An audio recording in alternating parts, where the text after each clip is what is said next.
Dans cette vidéo, nous allons nous focaliser sur l'investissement standard en immobilier papier.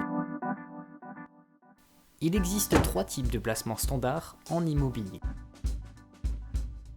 Les sociétés d'investissement en immobilier coté, SIIC, les organismes de placement collectif, OPCI, les sociétés civiles de placement immobilier, SCPI. Il existe des sociétés d'investissement en immobilier coté qui vous permettent d'investir dans l'immobilier en devenant actionnaire. Vous n'êtes pas propriétaire des structures, mais vous êtes actionnaire, donc propriétaire de l'entreprise, elle-même propriétaire des logements. Il est très simple d'investir dans les SIIC depuis un PEA ou un compte titre. Il suffit d'acheter des actions d'entreprises comme Clopierre, Covivio ou Mercialis. Ces entreprises doivent distribuer au moins 85% des loyers et 50% des plus-values aux actionnaires par le biais des dividendes. Concrètement, les SIIC sont intéressantes car elles peuvent avoir un fort rendement si le prix de l'action monte et si les dividendes sont importants. Les SIIC sont parmi les entreprises cotées en bourse qui reversent le plus important dividende. La force des SIIC est leur faiblesse. Ces instruments restent des produits boursiers et peuvent fortement fluctuer en fonction du marché.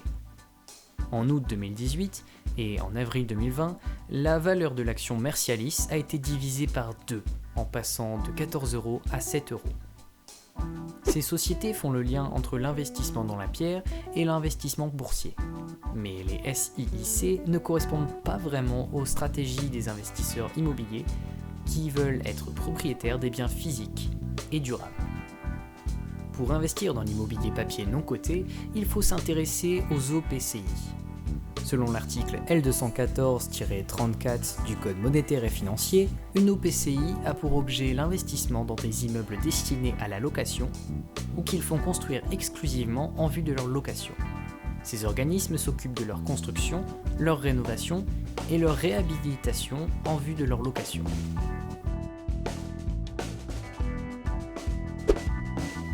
Les organismes de placement collectif immobilier sont un autre moyen d'investir dans l'immobilier papier. Ces sociétés non cotées en bourse demandent aux particuliers ou aux gérants de fonds de leur confier leur argent afin que ces OPCI investissent dans l'immobilier. Les investisseurs sont réellement propriétaires des actifs. Pour investir dans les 15 OPCI disponibles en France, il faut se rendre sur son application bancaire afin de souscrire depuis son assurance vie ou un compte titre à des sociétés comme Amundi Immobilier et son OPCI IMO, BNP Paribas REIM France ou AXA REIM SGP. Le problème des OPCI est qu'elles ne sont contraintes qu'à investir qu'au minimum dans 65% d'immobilier. Donc 5% sont stockés en argent et les 30% restants peuvent être investis dans des actions, par exemple. De plus, du fait que les OPCI ne détiennent pas que des logements loués, celles-ci ne redistribuent pas concrètement que des loyers, mais aussi des dividendes qui peuvent être variables. Tous ces revenus sont distribués aux investisseurs sous forme de dividendes. Comme en bourse, le prix des parts peut aussi évoluer, mais beaucoup plus faiblement que dans un marché coté. L'évolution du prix ne venant non pas de la demande comme en bourse, mais juste du réinvestissement d'une partie des dividendes. Ce placement ne correspond toujours pas parfaitement à un investissement immobilier concret. Pour réaliser un investissement basé à 100% dans l'immobilier depuis une assurance vie ou un compte titre, il faut donc se tourner vers les sociétés civiles de placement immobilier. Selon la loi 70-1300, les SCPI ont pour objet exclusif l'acquisition et la gestion d'un patrimoine immobilier locatif. Pour les besoins de cette gestion, elles peuvent procéder à des travaux d'amélioration et à titre accessoire à des travaux d'agrandissement et de reconstruction. Elles peuvent céder des éléments de patrimoine immobilier dès lors qu'elles ne les ont pas achetés en vue de les revendre. Les SCPI sont des investissements directs dans des parcs immobiliers, généralement réservés à des professionnels. Les épargnants qui souscrivent à une SCPI sont directement propriétaires du ou des parcs qu'elle a achetés. Ici, les investissements ne se font pas sur une entreprise qui veut réaliser des achats immobiliers, mais directement sur des investissements rassemblés dans une copropriété régulée en SCPI. Il suffit de se rendre sur des sites spécialisés dans le domaine de la SCPI pour commencer les démarches afin de souscrire à l'une d'entre elles. En réalité, il existe 3 types de SCPI. Tout d'abord, les SCPI de rendement, qui remplissent le rôle d'un investissement immobilier locatif. Leur but est de reverser des rentes régulières à leurs propriétaires. Ensuite, un deuxième type de SCPI porte le nom de SCPI fiscale. Utilisant des lois sur l'immobilier comme la loi Pinel ou la loi Malraux, ces SCPI investissent dans des types de logements qui vont permettre aux propriétaires de payer moins d'impôts sur leurs revenus. Enfin, les SCPI de plus-value ont pour but d'acheter ou de construire des logements afin de les revendre plus cher et de réaliser une plus-value.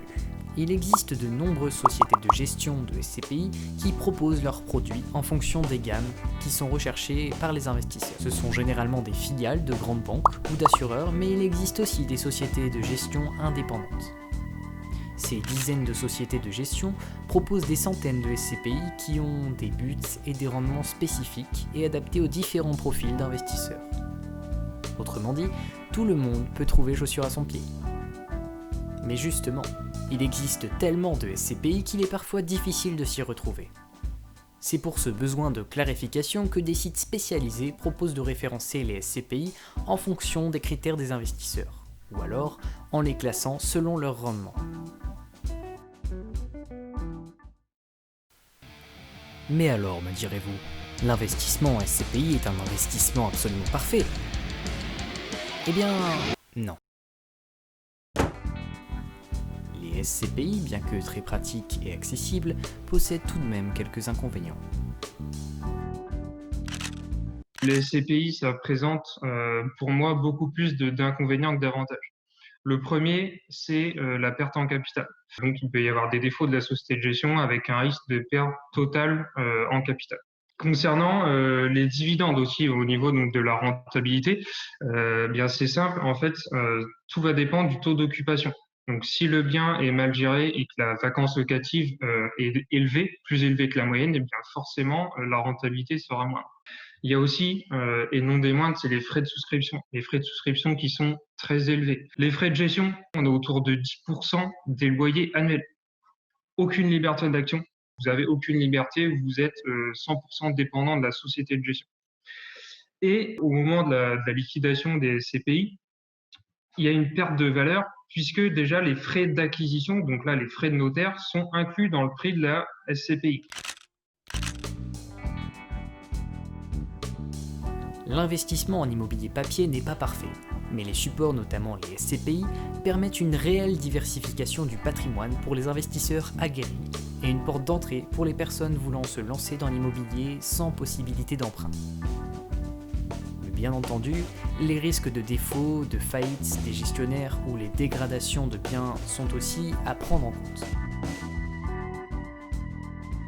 Maintenant que vous avez compris ce qu'est l'immobilier papier standard, vous pouvez regarder mon autre vidéo sur le crowdfunding immobilier.